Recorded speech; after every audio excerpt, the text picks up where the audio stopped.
Hello, my name is Tom Dodge, and I'd like to welcome you to this presentation commemorating the 50th anniversary of the Dodge Nature Center in West St. Paul, Minnesota. This Nature Center was founded in 1967 by Olivia Irvin Dodge, and today provides exceptional experiences in environmental education to over 40,000 visitors a year, with additional outreach to another 20,000. The main campus lies deep within the Twin City Metro, providing unprecedented access just a few minutes from either downtown location. Altogether, there are 4 properties totaling 462 acres. As I take you on a journey through the decades, I will be providing our history through a series of interviews with key figures from our past, each acting as a representative of their time. My goal is to tell a wonderful story. The true story of how we came to be and of the people who have given so much to make us who we are. You will learn of our values, our philosophy, and the organizational culture that has brought us to where we are today. You will discover how much we have grown and changed over all these years, but more important, how much we have remained the same. Welcome to the history of the Thomas Irvin Dodge Nature Center.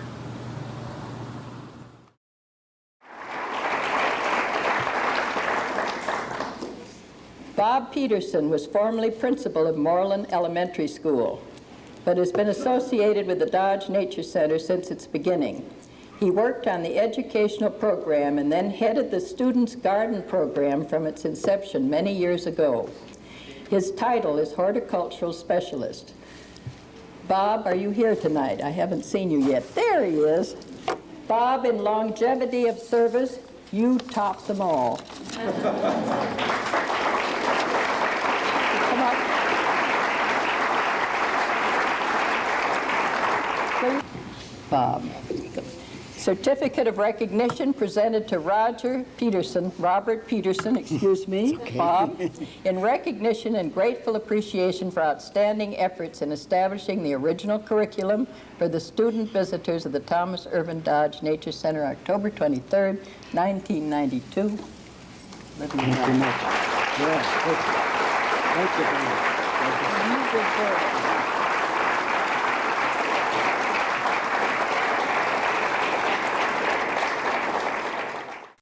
It is my honor to introduce to you Mr. Bob Peterson. Bob was the principal of Moreland Elementary School back in the 1960s and played a significant role in the creation of the Dodge Nature Center. You see, Bob was one of the community and business leaders that actually helped Olivia Dodge to brainstorm ideas about possible uses for the property. And Bob stayed with us to write our first formal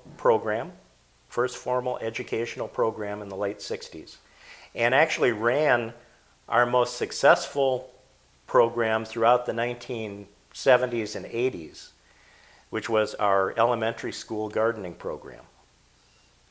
Bob has been honored on numerous occasions throughout the years for his tireless efforts to advance our objectives.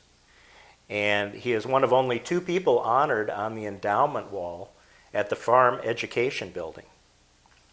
And so, Bob, I'm going to take you back to 1967. You know, looking at some of the oldest media coverage of the Nature Center, I found old photographs and I found old 16mm movies. And the oldest things I have found, and the photograph is well known because it shows some of the business leaders, the advisors that we talked about, on a hay wagon ride. And they were given a tour of the property to help my mother formulate ideas. And if I'm not mistaken, I think I saw you on that hay wagon. We were on the hay ride. Yeah. I remember that hay ride very well, very well. And the other piece that's interesting is the very first video clip that I have found to do with the Nature Center. And I don't know if it's prior to when we incorporated or shortly thereafter, but we actually had a helicopter come out and it did mapping and surveying and photography of the land, to kind of figure out how we were going to construct the property. And there, I think I see you again in that initial group. And am I right on that? That's correct. Okay, That's so correct. that's you in both of those. That's right. Both of those pictures. Before you introduced a formal program, the first groups that came out to the Nature Center, it took the form of field trips. And really the only thing we did as a Nature Center is offer the land. That's correct. Yep. That's correct. And the schools just came as they would to take field trips. That's right. And about the same time, we put on our first director by the name of Roger Conklin. That's right. And so he was the first director of the Nature Center in the late 60s. And Roger, I believe, came from a background of forestry. Mm-hmm. And I don't know, was he like a park ranger or something? I don't know if you remember remember much about him, but I know he had a background in forestry. He had a background in forestry. Very interested. I don't know if he worked directly with the forestry department or not, but he was very interested in planting trees and having, trees for shelter for wildlife and so forth. So he was initially wanting to plant trees, which he did. I think he planted 400 or 500 trees around the perimeter of the property, and both deciduous and conifers along there, different property lines, which are standing today, standing today. Yep. Made a significant impact on the property. What people don't realize is the Nature Center, the land, had a lot of potential, but when you see the earliest pictures, as we know, it started as flat farmland. Flat farmland, yep. So, when I think of the 1960s and early 70s, it was really a time of land structuring. That's right. And it was creating a framework of the property that could be used as a nature center. Yep. So that's kind of why Roger Conklin was there. That was his expertise, the forests and everything. Exactly. And you mentioned the 400 or 500 trees around the perimeter. That's true. Within the entire nature center, he actually planted 2,500 trees. Wow. And I verified that in 2 places. So it sounds like a lot of trees, but when you look at the old pictures, that's kind of what it was. Some of the other things he did was he put up over 50 bird houses to attract various species of birds. That's right. He planted fields of corn, oats, soybeans, wildflowers, sunflowers, and most interesting, he planted the field of native prairie grasses. That's right. Which we used for years, burning it off as a demonstration. And I know you were involved with the walking trail as well, but I think that was one of the recommendations. I think of you and Roger were kind of a team. Well, you were more, putting together the ideas in terms of programming. And he was doing more of the structuring of the property. Yep. But you two together decided we needed some walking trails. That's right. And the very first walking trail is what today is referred to as the Elderberry Trail. Elderberry Trail. It's on the west side of the property, and it's the trail that goes around the 2 ponds. That's right. And the other thing that I heard he did was he got the Boy Scouts going. That's right. I think, or maybe you did too, but the first shelter for the beekeeping demonstration was made by the Boy Scouts, and I remember that. That's probably the first physical structure that was done, right? Yeah, that's correct. Yeah. So, any other thoughts on that time? All that while you were starting to, write this formal program to take us beyond field trips into something that is actually part of the school program. That's right. And I'm going to let you just walk us through the evolution of that and talk about the first program and how the whole thing started. The first program really started with, in the early days, we had numerous farmers around the area.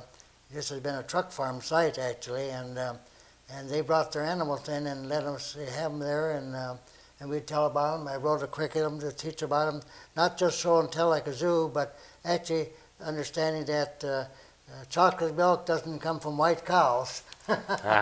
And all the good things like that. And remember the baby pigs, when we had baby pigs in the spring there, they were a hit.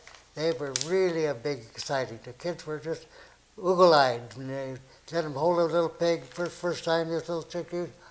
They were just excited to hold those animals and learn about them and learn them and teach them. We shared a lamb every spring. And people had a school children come over and see that too. And actually we negotiated with the West St. Paul schools to bring their buses, have their children come out here instead of riding out in parents' cars and their bikes. They bring buses out here. Yeah, it took a little while for that to happen Yep, because it I did. know some of the first pictures I have are these entire classes biking over That's here, right. which is Exactly just right. amazing. Exactly right. And it should be pointed out that you're right, that actually one of the very first things we did was the farming program. Farming program. And we yep. started that actually way before we built that barn. That's right. I mean, we had some existing structures there, Yep. and we were doing classes at the farm long before that big barn was built. Yep. And 139 acres that Olivia bought over along Charlton there. That was all truck farm at the time. And that's 3 small truck farms there. And we total 139 acres. And the rumor was that they were going to sell the property and build townhomes over there. Well, Olivia said, we don't want those townhomes over there with our property. And so we need to use that for educational purposes. And that's how it started. Yep. That's how it started. Those initial times with the group of people from the city and people like yourself that kind of helped her. You know, I remember she set the stipulation that it was to be used for environmental purposes. Environmental purposes, exactly. And then she right. said, help me to decide. And out of that came the idea of a nature center. That's exactly but I think, right. Exactly you know, right. Yep. there were other ideas, but Yep. that's the one that Yep. resonated with Yep. her. And then there was over on the property over here, there was a little, at the time it was just a chicken coop is what it was. And we remodeled that to have a classroom upstairs and a little office downstairs for a director, and I spent a lot of time down there and so forth. And that was the first germination of a building to have kids come in and visit and have classes in, and the teacher would tell them about, well, here's what we're going to do now, and so forth, and that. And the gardening program started in the 60s and became a very successful program. And the way to get the children motivated to come out, I visited the schools, and I made some little pictures myself. There were no electronics in those days, but I'd show the kids they got excited, and Moreland and Garlow School were my big sources of students to come. For most of them, some from Somerset too, and so forth. And then many of them stayed on, and when they finished 6th grade, they wanted to stay on. So I even started a junior high program for them. Yep. And then we always have a fair. A week before school started, I have a little garden fair over there in a barn that we moved over from the property. It was a little farm there. Yeah. We moved it across the field there before the trees were all built up. That And was- there, we fixed it up downstairs so the students can display their garden produce, and we'd have a little fair.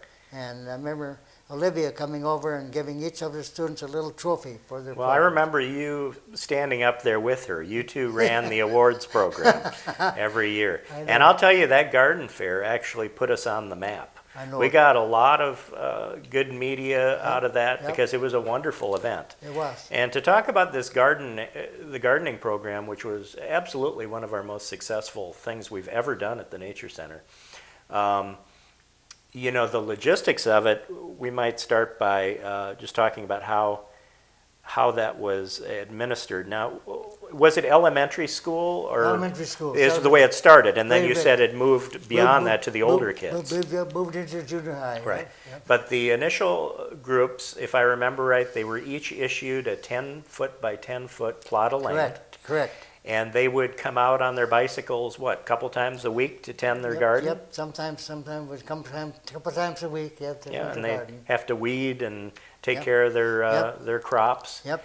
And then, of course, this all culminated with this big garden fair at the end of the year, That's right. where you know the award for the best gardener was given, which was Yes, this big right. trophy. But more Big trophy. interesting than that were all the other awards based on scale and Yep. volume. Yep. So someone who had the 12-pound zucchini That's would correct. get an award. That's right. And the person who produced 288 green beans for That's the right. year would get an That's award, right? Exactly right. Exactly. And that was part of my program too. I had them keep a record in that little red house over there by the old property now. No, I think it's still there. And we kept a little check sheet in there. They had to list on what they'd brought home or produced that day. How many radishes, how many turnips, how many squashes, how many pumpkins, and so forth, and so forth. And another big challenge in the garden program was keeping the rodents out of there. Well, I'm sure. And I trapped many well, gophers too was one thing, and woodchucks. Woodchucks were terrible. Well, here's something interesting is we didn't have the deer population No.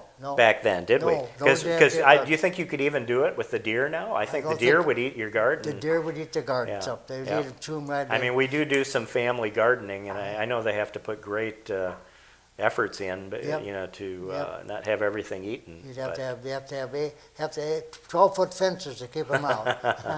Yeah, that's for sure. And then to think about a winter program, I remember your mom asking, what would we do in the wintertime? Well, we need to have a greenhouse. So Yes. she said, well, she hired people to build a greenhouse and I had it attached to the house over there. And That's right. That was all your idea, wasn't Yep, it? That yep, greenhouse, yep. which was originally attached to. It was actually over by the Red Schoolhouse. Red Schoolhouse, and, yep, and it was that's over in right. that area. That's But right. Red green. It has since moved over to the farm. That's right. But the original greenhouse was That's- there yep. attached to the Yep. the offices in that area. Yep. Mhm. That's where the greenhouse was. So we produced I wrote curriculum then for that program too.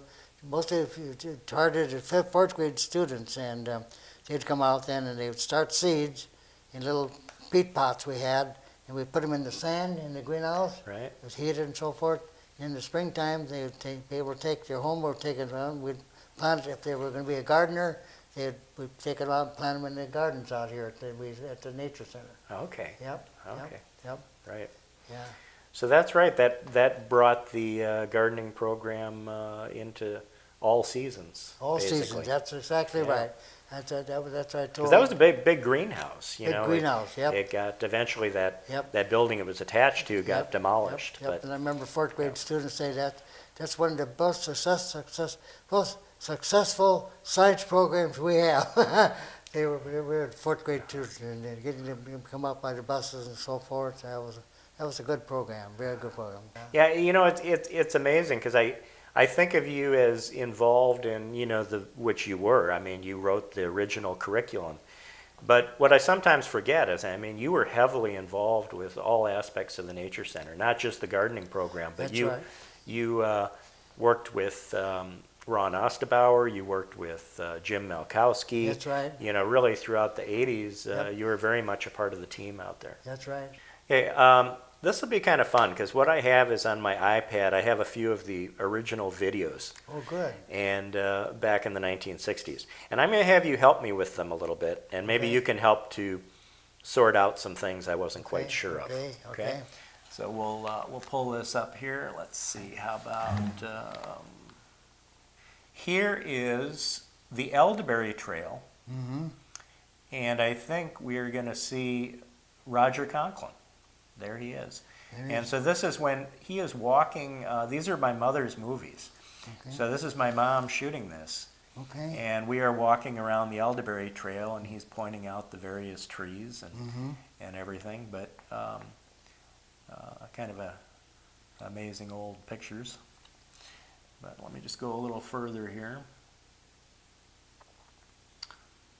Look at this. Okay, so Yeah. here's one of the first groups, because Yeah. what you'll notice here is this is the little red schoolhouse, which is still a chicken coop.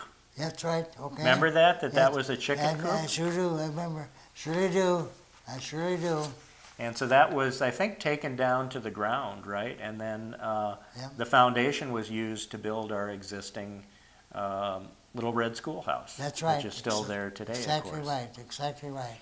And That's right. this will be a scene of the farm. And this is a scene of the farm before the big barn was built in 1972 that we talked about. That's right. But what you will see here is as you mentioned, we were doing the farm programs long before we built the barn. You can see we already had the ponies out That's there. right. I remember that. And this is what the farm looked like before the barn was there. So you can see, I think, weren't some of the original classes in these buildings here? Yes, that's exactly right. And there's the caretaker building. That's a caretaker. And here comes the car show from the 1960s. Wow, look But at that. as you can see, there were 2 cars in front, Yep, and then all the bicycles, and then 2 cars behind. that's right. And that was the modus operandi to come to the Nature Center, right? Exactly right. And are these, Probably fourth, fifth grade. yeah, I'm trying to decide if these are from Moreland or maybe older, I'm not sure. I think they're from Moreland or Yep. Moreland or Garlow. Okay. I think, yep, I think so. And here we are over at the farm, of course. Yep. And, yeah. I The remember- other thing that was interesting is they had quite a few classes right in my mom's front lawn. Front lawn, exactly Because they were right. using the orchard and the trees. Exactly right. I think we'll exactly see that. right. We'll see that in a second. Okay. There was a day back in the '60s that was a Teachers' Day, and we invited the teachers from all over the state of. Well, I don't know if it was all over the state, but certainly all over the Twin Cities. Yep, yep. To come out and to experience what we had to offer. Okay. Yep, You see all these ladies here. yep, yep. This was this Teachers' Day, and there were hundreds of teachers from all over All over the Twin Cities. Twin Cities, I remember that. And I remember think that. this is right when we were trying to get ideas for a curriculum, Yep, and yep. they all came. It was like a seminar, That's right. and they were walking all over the property. That's right. Yep. That's right. I love these old cars. That's right. You bet. That's really neat. That's a neat picture. Neat picture. So as we were saying, some of the early classes, actually quite a few of the early classes, took place on my mother's front lawn. That's correct. In fact, here is Roger Conklin teaching a class Mhm. at the base of the big cottonwood tree. That's right. I recognize Right. it. I sure recognize And then it. here he is down by the barns on the side of her house. Yep, yep. And he actually, there was a class that kind of just went down the driveway across her front lawn, and then it ended up in the apple trees. Really, I yep. remember that. Yep, But yep. these are definitely some of the very first classes that we had.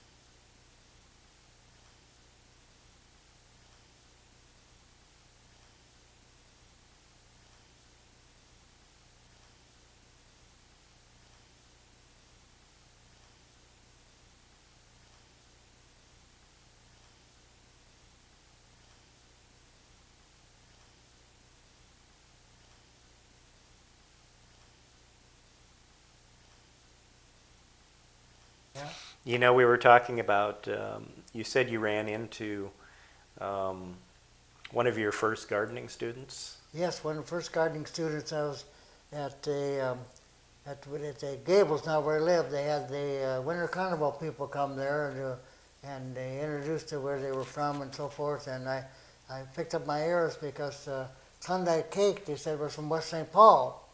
I said, wow, I got to talk to her afterwards. So I did. I came over and said, I told her who I was. She said, oh, she says, I know who you are. So I remember you now. You're Bob Peterson. You gave me my first job on the farm. I learned You how said she was tearing up too, right? She was crying. She got crying. She started crying because of the work with her, and I taught her how to run a rototiller and all kinds of stuff, bull weeds and everything. Said, in fact, I still live right across from down the corner there in a apartment right on Charlton and Wentworth. right across from the Nature Center there yet, she says. I still live there. I think her last name was Oster, I think it was. I remember the Oster family now. And she was just crying. She said, I'm gonna come back and visit you, she said. Isn't that nice? I mean, yeah, after 50 years, After 50 years. you run into Yep.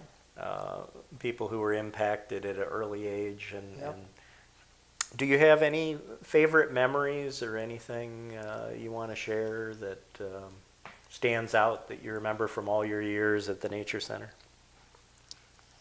Well, I think my favorite memories are the gardening program, naturally, and the fairs we had, because we had such a great turnout. We had about 1,000 people there. The cars were lined up all over the place in the driveway, and to see, the students get their trophies and so forth. It was a great Saturday. It was a great morning, a fun time. The gardening program really stands out, and the farm too. The farm animals and working with that was really good too. Well, that's wonderful. I mean, it is so great to get your perspective on Yep. this, and we're trying to create kind of a little history that hopefully will tell the story of the Nature Center for years to come. You bet. And I think there aren't too many left like you and I who can actually remember the Nature Center before it was a nature center. Oh yes, that's exactly right. Be it in different capacities. Yep. You were writing the first programs, and Yep. I was running through the woods with a big stick at age 8, hopping on the hay wagon. But we both have memories of that time. Oh yeah, which you is, betcha. Right from the is great. from day one, really. Yep. From day one. And I want to let you know how much my mother appreciated all of your contributions Well, thank throughout the years, and Thank she you. thought the world of you. Well, thank you. She really did. You too. So I want to thank you for the conversation. Well, thank you, This is just thank you. wonderful to have you I here. think I remember training we trained many volunteers.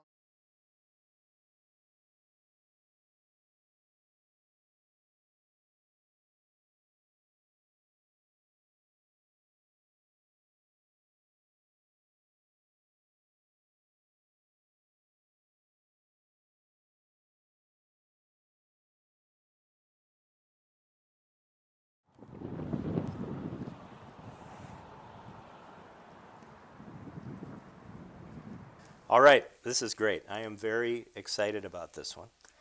I am sitting with the first intern at the Dodge Nature Center from 1974.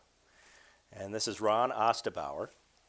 Ron, you came in under our second director, Richard Abraham. And you stayed with us the better part of a decade. You rose to the position of senior naturalist before leaving us in 1981 to become the director of River Bend Nature Center in Faribault, Minnesota, right? Correct. Yeah, I think let's start with 1974. It's a good place to start. Yeah, when you started. And what was going on at the Nature Center when you first started in terms of the organization? I mean, was it just you and Dick, or were there... Well, you know, what kind actually, of staff did we have? there was a staff of around 5. I mean, Dick and I were kind of the education staff. Of course, Dick was the director. Ray Norgard at that time was the wildlife manager, so he took care of all the kind of buildings and grounds and habitat projects that we did. Sue was our receptionist, and then of course we had Ollie and Carl. You know, you can't forget right. Carl. Carl was the person that tried to keep plowing ground up that we were trying to restore. But so it was a staff of around 6 people. Yep. And Ollie and Vi, they were the caretakers over at the farm for many years. They were probably the first to come on board, you know, because we had to have someone to stay over in the farmhouse.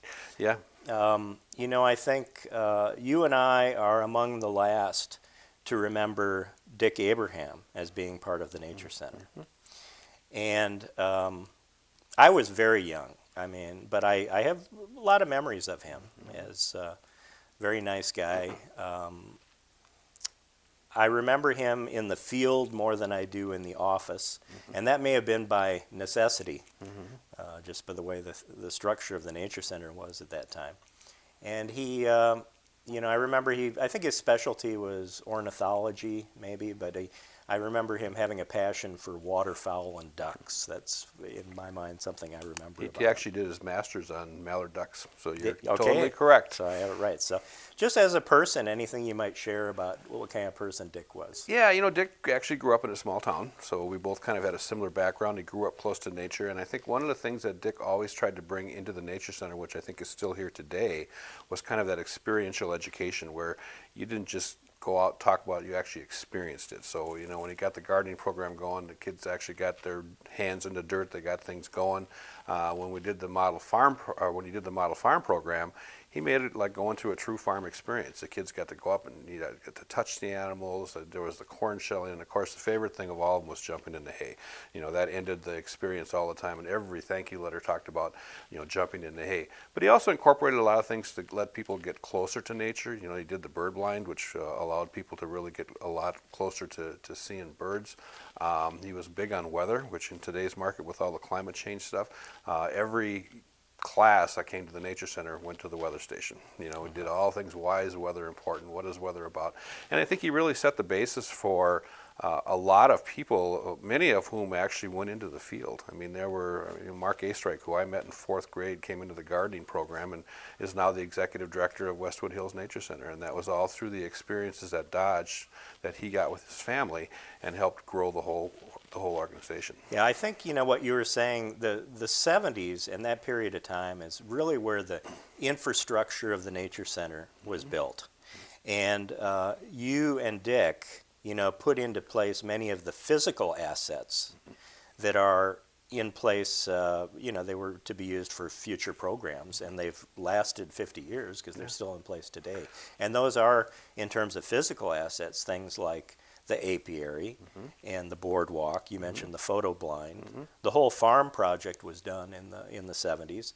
The weather station, but those are some things that, yeah, they've stood the test of time, and I think some of them were kind of cutting edge ideas, right? I mean, I know we were talking about like things like the boardwalk. I think I don't know if that was kind of a unique idea back then. Oh, very unique idea. I mean, at that point in time, Lee and Rose Warner Nature Center had this idea of building a boardwalk through the trees. So you literally would walk through the top of the forest, and that never ever came to fruition. But Dick actually, his whole philosophy was to get people out into nature and experience it. And so the boardwalk was like, you know, you weren't going to walk across the swamp with a boot, so you put the boardwalk in. And so it was a great project. And a matter of fact, I think Dave Napier, who now works here, I think that was one of his first projects as a summer employee that he helped put the boardwalk in. So, yeah, a lot of good projects that Dick put into place, and even the maple syruping. I mean, you know, that's probably Dodge was one of the first groups to do maple syruping for nature centers, and now it's pretty much a common part of all the curriculums. And so he really was into that. Let's experience nature. Let's get kids to experience nature, and let's let them take away a positive experience about how nature is important to them. Right. No, that's great. And you know, some of the other programs, as you said, yeah, maple syrup was going on at that time. We had snowshoeing, and we had aquatic studies, and of course the whole farm module, as you said. And you mentioned the, you know, the jumping in the hay after the farm. I always remember, I think something you two did, you and Dick, because the early programs got great reviews. And so I think if I asked you what made those programs kind of unique and a memorable experience for people, I think there was kind of a commonality of how these things wrapped up. They kind of had a climax to them, right? Yeah, you took an experience with you when you left. Yeah, so there was jumping in the hay for the farm. What were some of the other conclusions? Well, you know, when we did the greenhouse stuff, I mean, Dick really brought in, I mean, he taught reproduction in 4th grade, you know, asexual, sexual reproduction, how plants reproduce. Kids got to take home a plant, you know, which was really a cool part. They got their hands dirty, took home a plant. The gardening program, of course, you know, kids harvested all this different types of vegetables, things of that sort. You know, one of my favorite experiences of the Nature Center is, and it always was my favorite experience, was the prairie burn. I mean, Dick, you know, helped reintroduce the prairie with Norm Stone from Wisconsin, who was one of the experts in prairie restoration, and just that whole experience of seeing how a prairie burns and how fast it burns, and for kids to learn, one, the dangers of fire, but also the necessity of how do you manage a habitat was really a good thing. So yeah, I think that working with Dick in a lot of ways was probably my best introduction, because I was a self-taught naturalist. I wasn't trained in the natural sciences, but he, took that into consideration, helped me out. I mean, I remember one of the first programs we did was actually at the St. Paul Como Conservatory. We did a gardening display for Dodge, and really successful. A lot of people came in, had no idea how you start geraniums, things of that sort. So he was all about sharing the knowledge and making it so that people would want to get involved. Yeah, a couple other ones that I can remember down the same line is the end of the snowshoe animal tracking module ended up in a race. In a race, yep. And everyone had to race in snowshoes, and that generally didn't go so well. No, it did not go so well. There was a whole art to that. You really had to know how to do that, and I think that. I can remember we used, at that point in time, once we got the Marie property, we used both sets of properties. And the Marie property was unique because it was really more natural, and there really weren't developed trails, so you could kind of explore and go different places. But yeah, the snowshoe races were good, and then just the whole concept of building we used rubber tires to build the snowshoe bindings, and actually we would get junior high kids to come out and do that. We would actually make all of these snowshoe bindings and use rubber patches that they used to patch inner tubes to help reinforce them, and so there really was a hands-on. His whole concept was, let's give them a hands-on experience. Yeah. And the other thing that was happening at that time was that is where we started some of our outreach. And you mentioned some high school kids being involved. I know that we reached out. Our training at that time, and tell me if I'm wrong, but I think we were really in the beginning focused on just, K through 6 was the focus. But we started to get community involvement. I remember we had the seniors from Sibley High School coming out and doing things like you said, helping with the grounds and constructing. Yeah, that was a program Dick got going with Doug Roy's social studies class, and we did a lot of really interesting things with them. And they were really more involved in kind of the how do you manage a nature center. In addition to the education, they were involved in a lot of projects like doing some prairie plantings, doing some tree plantings. We did off-site stuff with them. So yeah, it was really kind of that whole concept of how do you take what you're doing here and expand it into the community, which was good. Yep. And the other thing I remember, because I was actually part of that to some degree, was I used to spend my summers helping out at that time. I was high school age or younger, and I was working my summers on the grounds crew at the Nature Center. And another program that was going at that time was we had an involvement with CETA, I think was the right term. And there was one summer that, going back to your story, because the building of the boardwalk, we used CETA, and it was Dave Napier, who is the current Buildings and Grounds Director at the Nature Center now. So he was just beginning at that time. And it was the CETA crew. And then I was doing kind of summer work on the grounds crew. So we were all part of the original construction of the boardwalk one summer. And if I remember right, I think you were supervising that whole project. I Does was. that sound right? That sounds right, because I had a background in construction, so I got to be the supervisor. And yeah, the CETA program was it gave a lot of youth, not just youth that were got in trouble, but also youth that, it provided jobs for youth, and that's how Dave actually came to the Nature Center, and it obviously made an impression, because he's been here, close to 40 years. Yes, he has. Yep. And talk about somebody that knows the organizations from the ground up. I mean, that would be Dave. And but there were a lot of good employees that came through there that actually moved on and went to jobs at other nature centers and things. So, Yep, and that's something I want to get into. I know. Sadly, Dick Abraham passed away at a very early age from cancer. And at that point, Jim Mallowski came on the scene. And I think that you were had risen to senior naturalist by that point. And it rapidly became the Jim and Ron team. And you two did, you two were responsible for an era of unprecedented growth with the Nature Center. But maybe you could share a few memories of you and Jim. Well, I think when Jim came, and one thing Jim will always laugh about, because at that point in time, the model farm program was so popular, and we didn't have volunteers. And so I remember one time walking into Jim, is like, I'm not doing another model farm program, because I had done 13 in one day. When you start calling a chicken a turkey, it's just been a little bit too much. But then that was where we really started the whole volunteer program, which really took off and allowed the nature center to expand. We did expansion of the whole concept of the programs that Dick had implemented. And so, we worked hard, we worked a lot, but we also had fun. A lot of the people that worked at the Nature Center during that era are all still personal friends. We're all still connected. Not only did we work together, we socialized together. But I think one of the best experiences I had with Jim was just Jim was always kind of an adventurer. I remember, when I lived at the log cabin on the Lilly property, we would, work till 5, 6 o'clock. Then we'd put on the skis. In the wintertime, we'd ski every night. And at that point, you could go off the Lilly property. There was nothing behind there. You could ski in these huge spruce forests and things of that sort. So it was really kind of cool.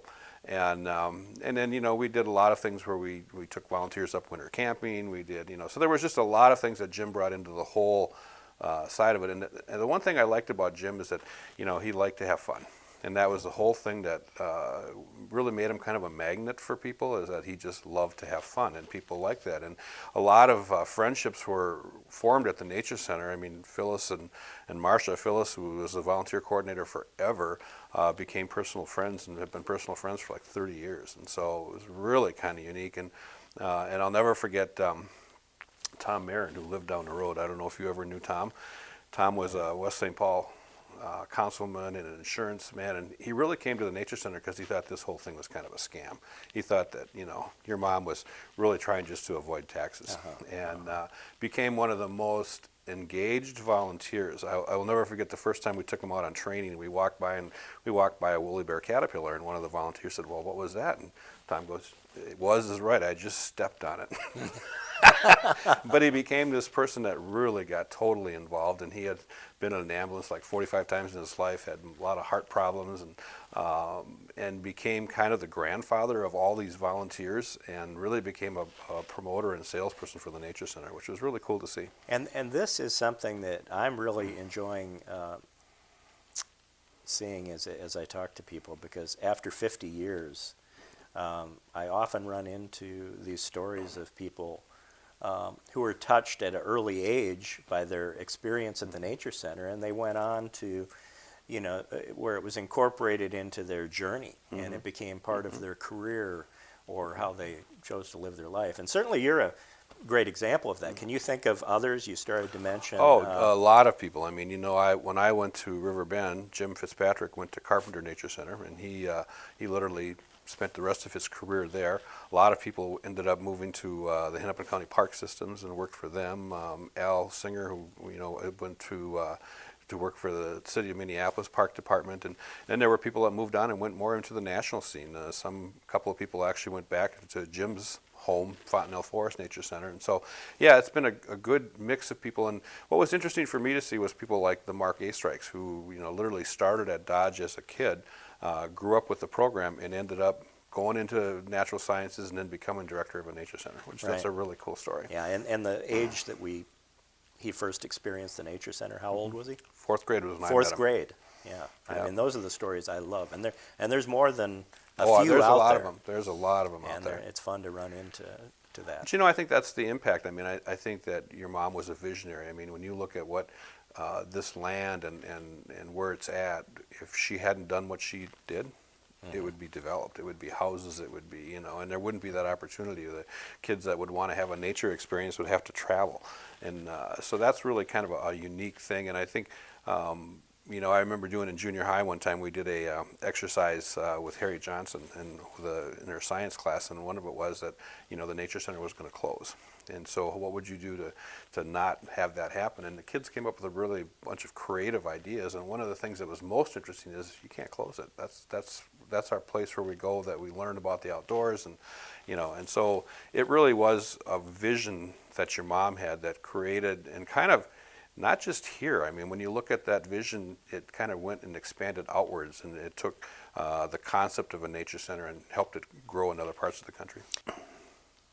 Certainly, I said you were impacted. You were one of those people who were impacted. And I think in 1981, off you went to become director of River Bend Nature Center, and then on to the Raptor Center. And then you had time at an organization called Bridging, which is not an environmental organization, but still one committed to the values of benefiting the community as a nonprofit, something you first experienced, I think, with us, right? Yeah, you know, your mom was actually a very good friend and a mentor. I mean, I remember when Dick left to go to the zoo, you know, and so I was kind of an interim executive director for maybe 3 to 4 months, and I remember your mom coming in, sitting at Dick's desk in the office, and goes, well, you've got a great potential ahead of you and a great future ahead of you, but this just isn't the right time for you to be a director. And that was when Jim came in after that. And I always look back at that and think that was such a key decision in my career, because getting to work with and under Jim really helped grow my own personal career. And so I think, you know, your mom had vision way beyond, you know, what was just an organization, was also caring for the people that worked for her.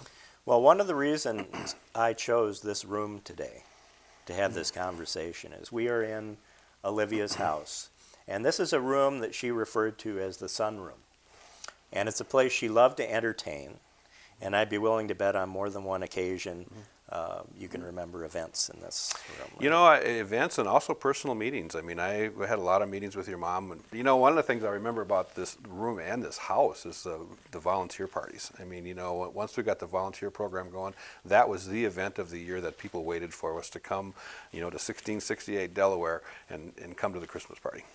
Certainly, the more people I talk to from our past, I seldom run into anyone who doesn't speak fondly about their time at the Nature Center.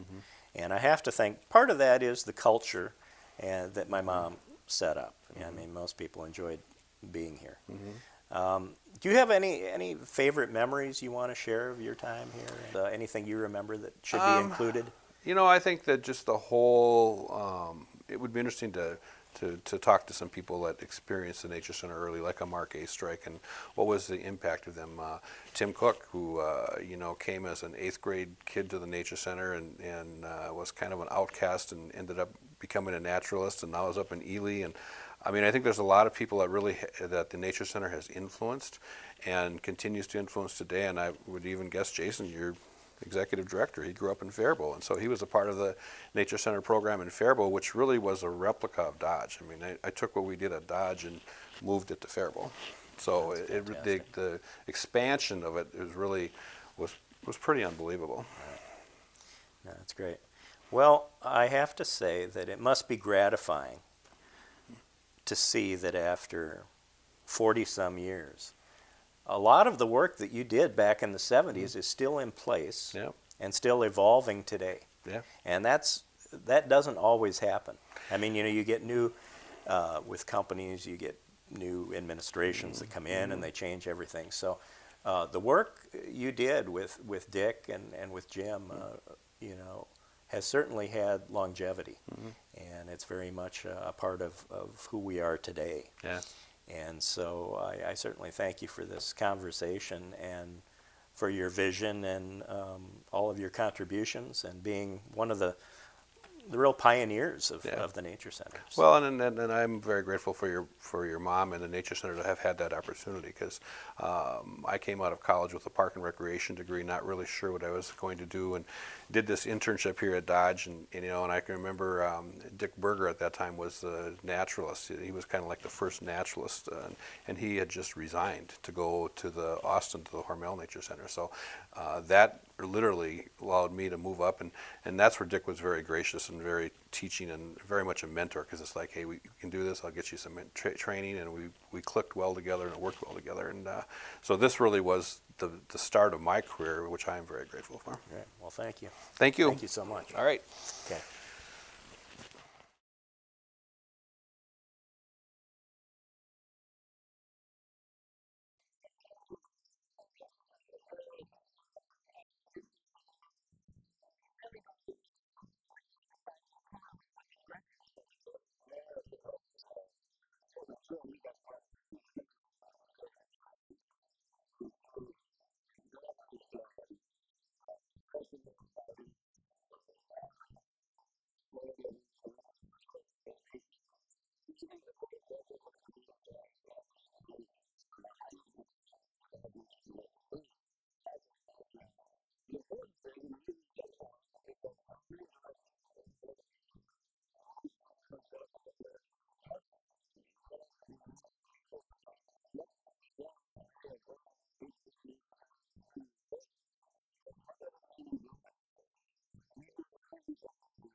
This is Jim Mallowski, our third director at the Nature Center. Jim, you came on board in 1976, I believe, bicentennial year. Right. And you followed Richard Abraham.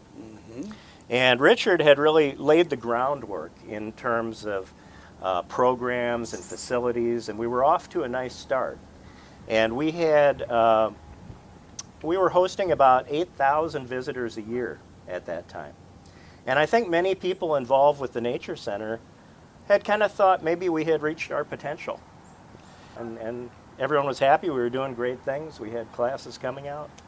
And then you came along, and you really took us to a whole new level.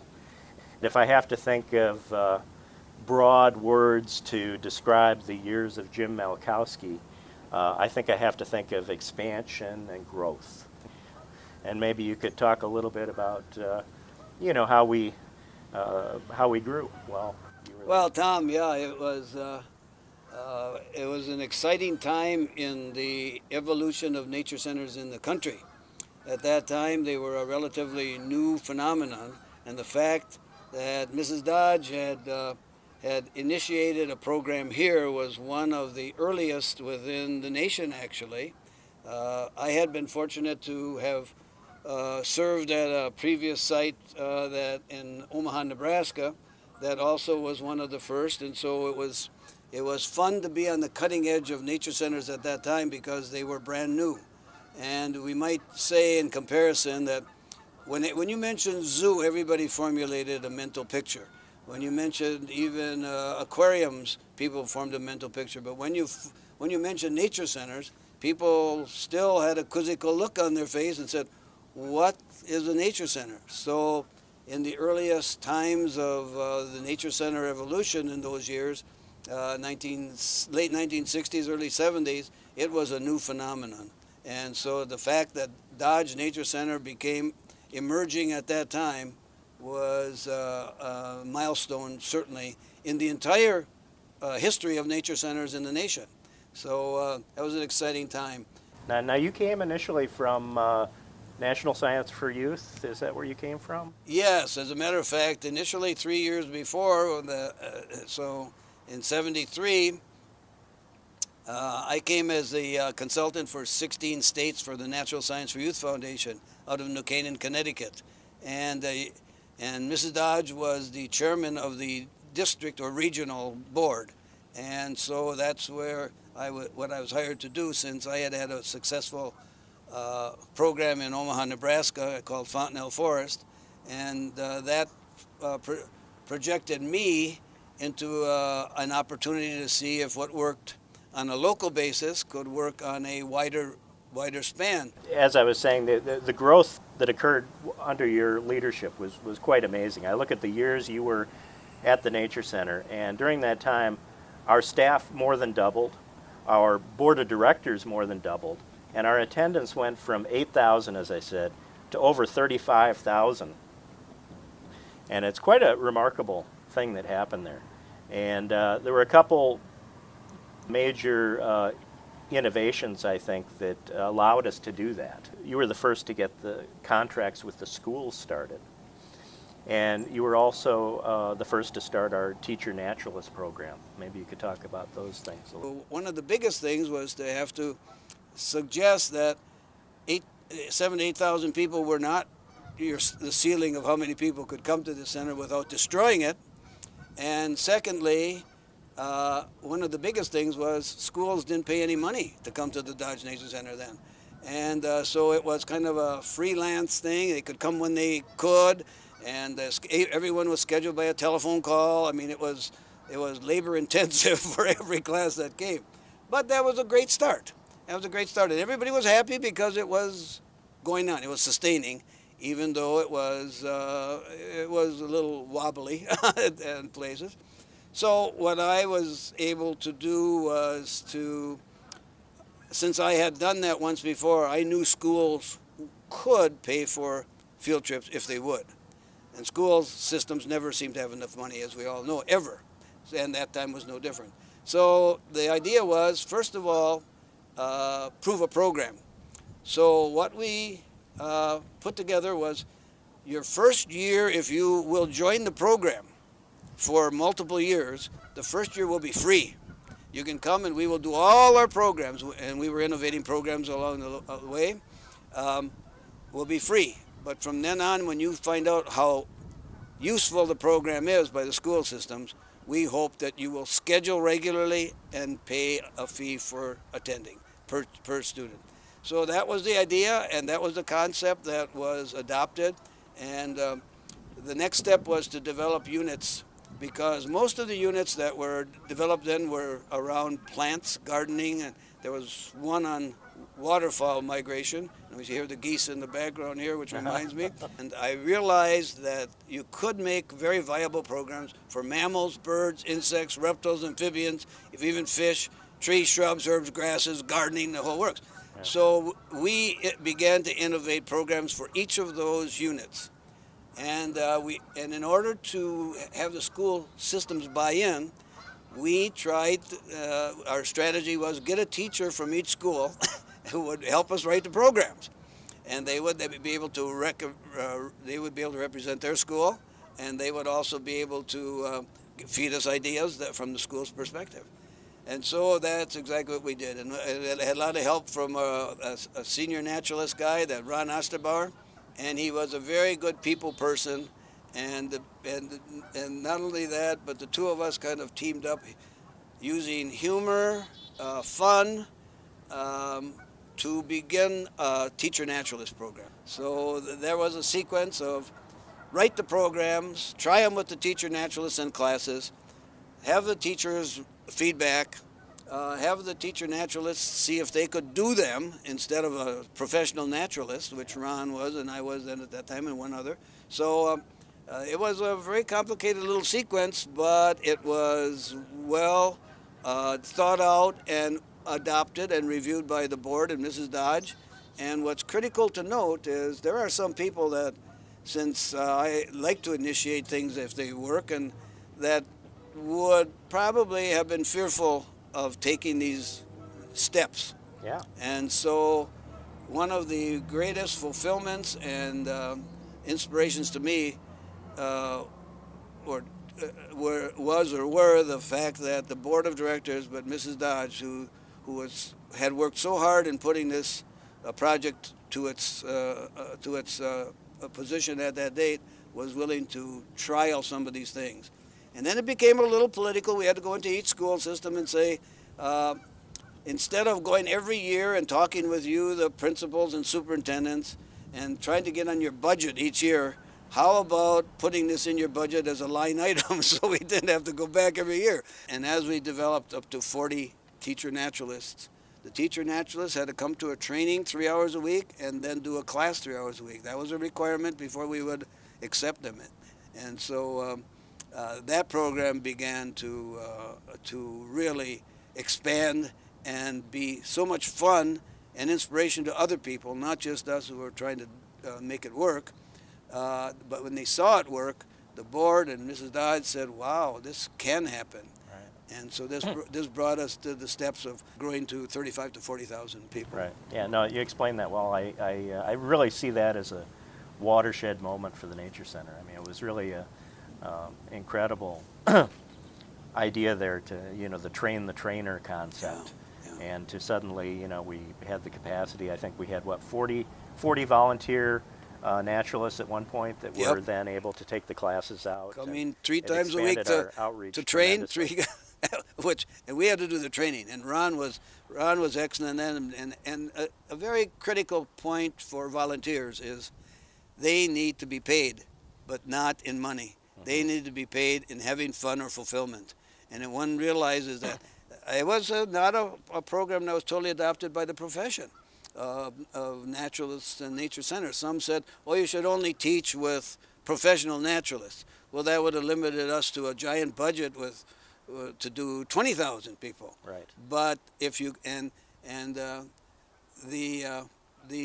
just a few, there's 2 lines that I would repeat for the teacher naturalists would say, when we talked to them and said, okay, today's your scheduled program, remember, this may be the only time these kids will ever have a chance to have a private individual teaching them about, let's say, mammals. Right. So this is how important it is, because it doesn't happening anyplace else. And in the classroom, it's not the same. And the other key was what we sold, of course, you're going to be outdoors. Well, this gets us into programs a little bit. And I know you did, we had quite a few programs in place when you began, but obviously you revamped a lot of that. But a couple areas that we didn't have at all when you started, and that is all of the public events that we do today. And I believe that, things like the Farm Festival and Prairie Days and the Halloween Haunted Trail and even our first benefit in 1980, you orchestrated with my mother. You put that together. That was our first fundraiser. Right. So, today most of those have lived on, and it's kind of an interesting thing. One of those I will expand on a little bit is the Halloween Haunted Trail.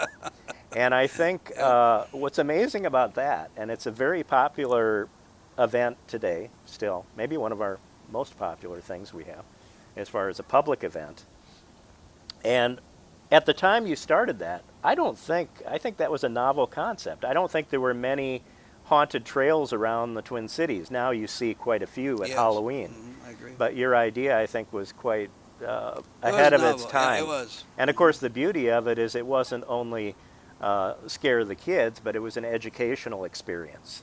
Right. And it would be a combination of learning and the haunted trail. Right. I think you hit on it, and that is when we did school classes, it was education with fun. When we sold popular programs for the public, we said you're going to have fun and education. So education was the added value there, whereas with the school systems, it was education and having fun. So it was the reverse, and it was successful.